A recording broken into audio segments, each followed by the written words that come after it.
feel like I can move forward without talking about this. My grandma's in the hospital right now, and it's the end. I think that everybody goes through this in a different way, and I just don't want to sit at home and cry. I'd rather be out here. I'll be with my family again in a couple of days, but yeah, it's just not fun in a weird way for me. It's really good to be here. That's what's on my mind right now. Will be for the next while. There can still be beautiful moments in this process. Like right now, I'm alone in a tree, in the woods, and there's snow everywhere. And it's so quiet, and I can just think. But I also want to be with my family too, so it's like a balance of both processing it on my own for myself and being there for everyone and processing it with people.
Those doves ended up smelling me, but they didn't see me, so they just got downwind, got all weird, and kind of just walked the other way. The spike didn't really seem to care too much about anything. He was a big old dope. In fact, he's still like right there downwind from me. He just doesn't care. We're in like the last 35 minutes of light, so if something's gonna happen, it's gonna happen soon, I hope.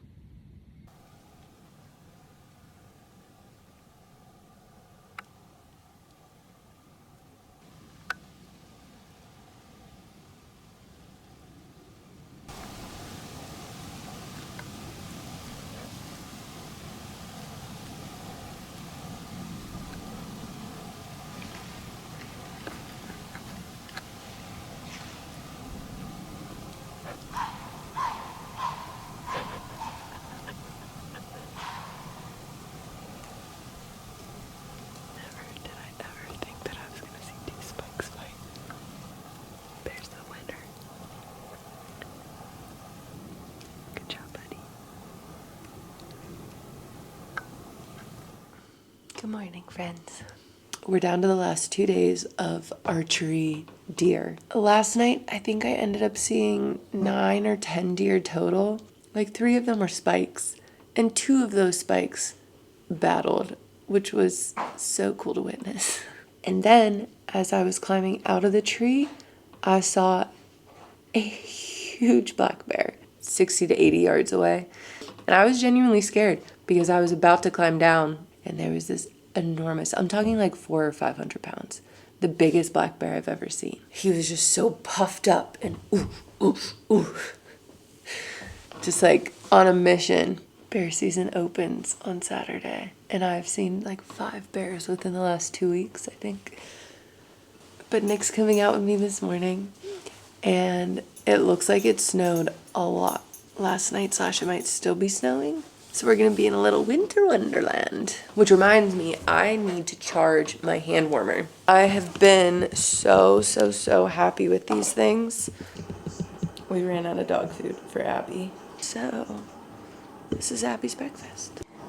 A couple blueberries, an egg, a milk bone, a random miniature can of dog food that we still had. Ooh hoo hoo hoo! That's for the puppy.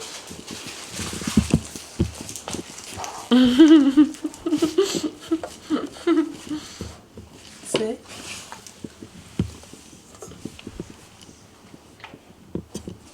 Okay, go ahead. Good girl. That'll hold her over until we can cook her some venison later. Or go to the store. Back to my breakfast. Some protein powder.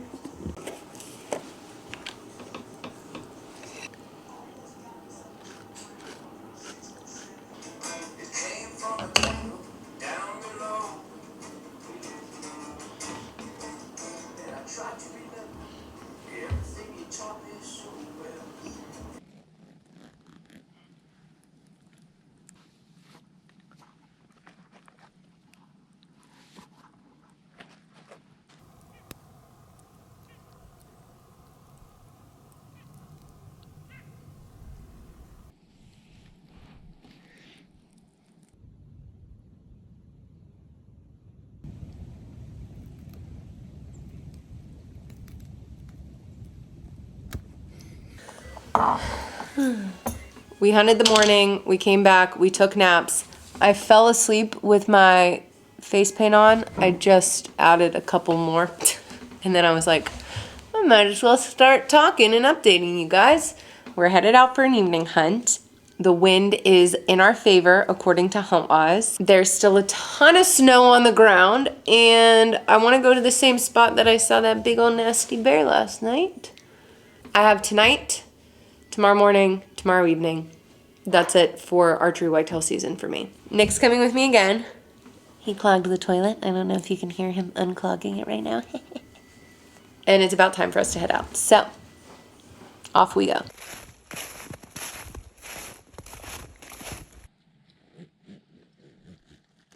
It feels way more comfortable right now than it was this morning. There was so much snow coming down this morning, and the wind was really strong. But now the wind's a little lighter. It's just a really delicate light snow. And I feel so much more confident about this spot in the evening than I do in the morning. So, I think tonight's gonna be good.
think I saw it sticking out the other side.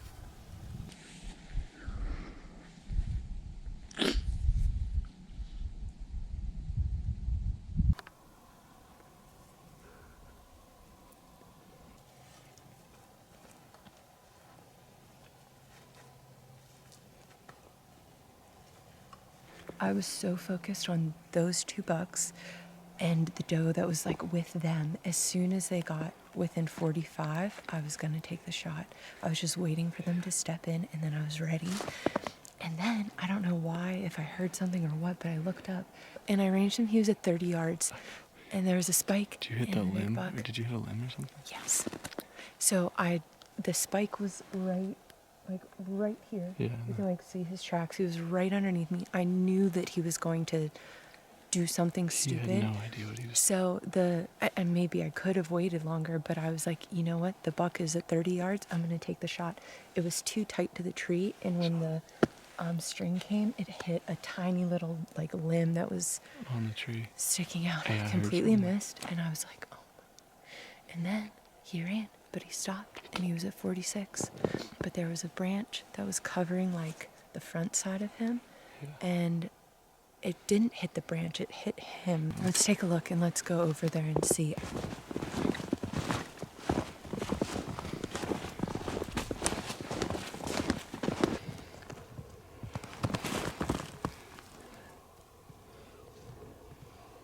Looks kind of fleshy to me. There's bubbles in it. I found him. You found him? Yep.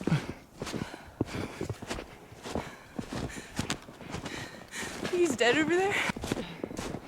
Where'd he go? Where'd he go? Where'd he go? Hopefully he didn't get up and run away. Stop. Keep walking.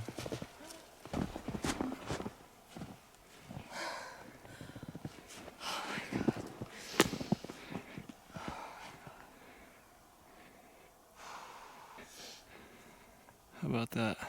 Oh my god. That was intense. That's a nice deer. That was oh, that broadhead's a little spooky. November. Ooh, this nice sharp. 17. Right? Wow. Nick is taking our stuff back to the van so that we can then drag this boy back and have a slightly lighter load. Before I started hunting, I would never understand why harvesting an animal is so emotional, other than the obvious nature of you're taking a life. I feel a little overwhelmed, honestly, not out of body, but just I can't believe that just happened. It was such a roller coaster of emotions. The blood trail was crazy because it had already started snowing, and this so fast, and the snow was building up on top of the blood trail, which was wild. Nick, when he knows that something's dead, he just runs ahead and finds it, but I was still not completely convinced. I knew that it had hit him because I heard the sound, but I was just very, very unsure. But Nick's deer had a similar shot where he was quartering away so hard. The shot was really far back, but it just goes all the way through. And he was running ahead to try and find the deer, and he did. The last day for archery is tomorrow, so this was down to the wire. Last year, I harvested that deer on the last day of the season. So I've been playing it down to the wire the last couple years. This is the cold steel click and cut, so I can switch out blades as I need them, and it's super sturdy.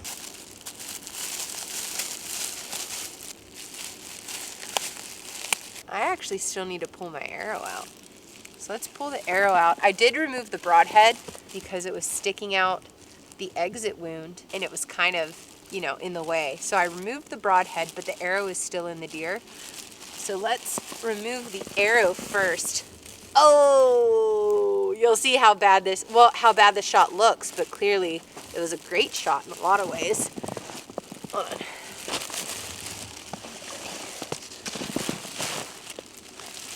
Look at that. Wow. So that arrow went in just in front of the back ham. and it went all the way up to the lungs. And it's pulled out a little bit more than it was. I think it probably got down to here. There's just maybe 5 or 6 inches sticking out. But it ripped through all of his guts, his diaphragm, and into the lungs. Came all the way up to here on the other side. That's pretty incredible. Wow. It's nuts.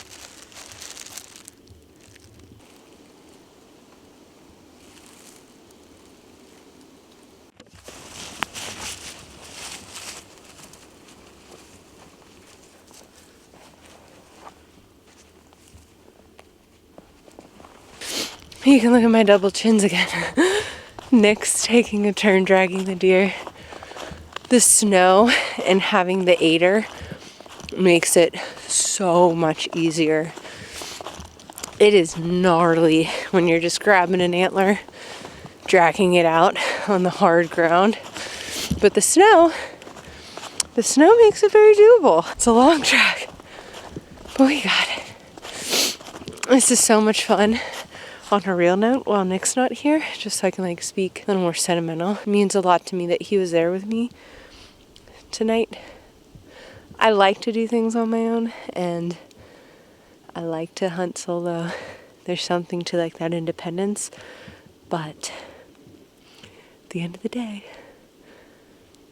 I just love hunting with him so much, and I love being able to experience all of this with him. So every time that we do this together, I don't take it for granted. It's just real special, you know? Okay, not being sentimental. It's my turn to drag. He stopped. He's looking at me like, come on, it's your turn. It's your deer. All right, bye.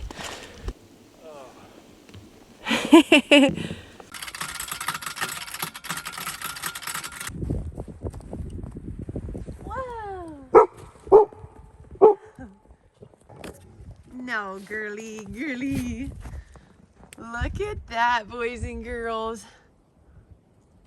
143.